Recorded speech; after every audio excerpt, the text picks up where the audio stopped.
राधे कृष्णा। भौम प्रदोष व्रत विशेष रूप से स्त्रियों का व्रत माना जाता है।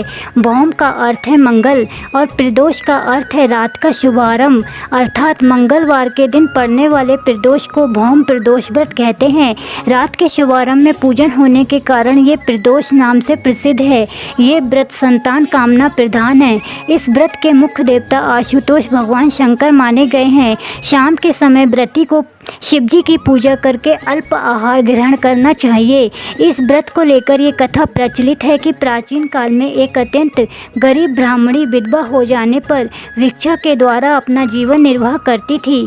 उसके एक पुत्र भी था जिसे वह अपने साथ ले जाती और सूर्य डूबने तक भिक्षा मांगकर घर वापस आ जाती।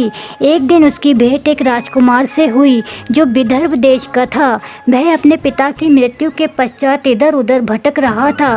ब्राह्मणी को उसकी स्थिति पर दया आ गई। वह उस राजकुमार को अपने घर ले आई और प्रदोष व्रत करने लगी। एक दिन ब्राह्मणी दोनों बालकों को लेकर शांडिल्य ऋषि के आश्रम में गई और वहां से शिव पूजन विधि का ज्ञान प्राप्त कर प्रदोष व्रत करने लगी। एक दिन दोनों बालकों ने वन में घूमते समय गंधर्व कन्याओं को कीड़ा करते देखा। ब्राह्मण कुमार तो घर वापस आ गया, लेकिन राजकुमार गंधर्व कन्या से बातचीत करने लगा। कन्या का नाम अंशुमति था। उस दिन राजकुमार देरी से घर लौटा और दूसरे दिन उसी स्थान पर पुनः पहुंचा। वहां अंशुमति अपने माता पिता से बातें कर रही थी।